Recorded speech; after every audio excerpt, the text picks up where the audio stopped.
Hi, my name's Henry, and today I'm going to show you how to do an oil change on a 2010 Subaru Forester. Hi. The first thing you're going to want to do is find the hood latch, and that's located right here. The next thing you want to do is open the hood. You'll find a latch right here, push to the side, and lift. Now first you want to check what type of oil you need. In this case we have 5W30. You can find that at any parts store. Now the few things you're going to need are a ratchet, a socket. In this case it's a 17mm socket, and just in case you're going to want to have an extension of the same size.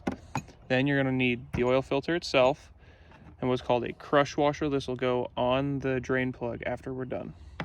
Then you want to find out how much of the proper oil you need. In this case we need 5 quarts of oil, and then you want an oil drain pan. After you've gotten all those things, go back to your oil cap and take it off.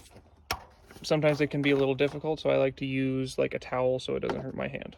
And you can just set it right by the hood latch.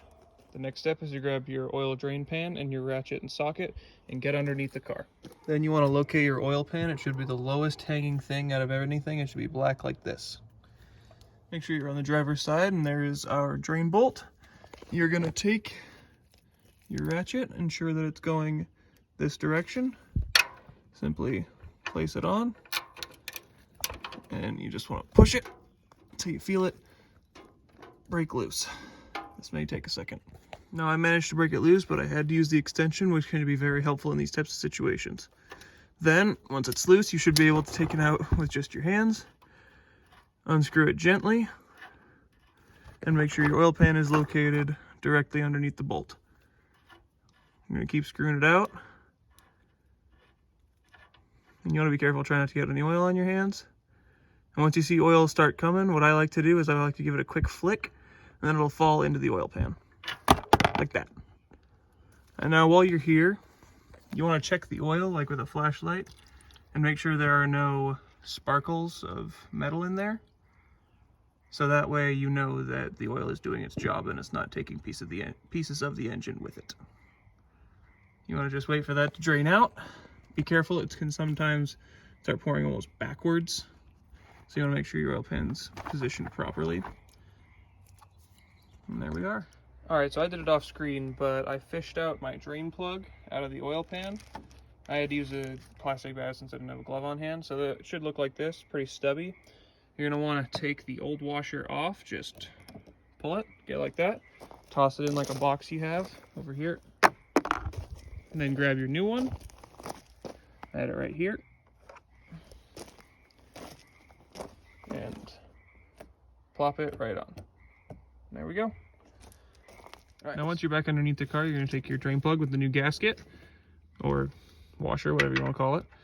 You want to put it in there, and be very careful, make sure not to cross thread it, make sure it goes in smooth the whole way. I like to screw it in as far as it'll go. And then grab your ratchet. Now after you hand tighten it, you're going to grab your ratchet, you're going to switch it over to this setting, get it on there, and you just want to pull it until it's tight. There we go. Should be nice and firm and nothing's coming out of there. Next, you want to come over to the other side of the oil pan where we started, and you're going to find your filter right up in here. Now, if you don't have any gloves on hand, I like to use a paper towel to just get up in there and grab it and give it a twist. Usually these aren't supposed to be tight enough to really restrict you from them coming off. You just got to give it a good, strong twist. You should feel it budge. And once it budges, you just want to twist it a little bit until oil starts leaking out. And that'll drain it just a little bit, which is what we want so it doesn't splatter everywhere. And we just got to give this a minute. So after that's all done dripping, you'll notice that it looks about the same, but it looks a little more oily. So you're going to want to take a new paper towel.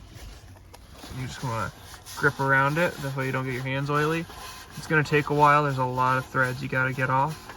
You want to be careful. It is still full of oil. So like this, I made a little bit of a mess up. You want to try and avoid that when you do yours.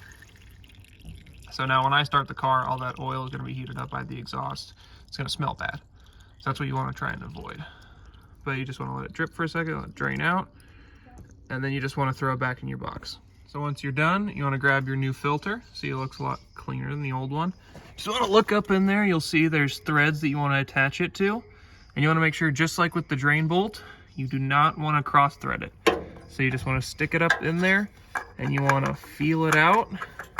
And once it starts going on clean, you just give it some spins until it's tight, and then you just want to like keep going until you kind of feel like you can't go anymore. It's more of a feeling, you'll know. And then once it's on tight, you're all good to go. Your oil, the bottom of your car is sealed off. All right, you're gonna take your oil once you're back up on the top side. You want to open it.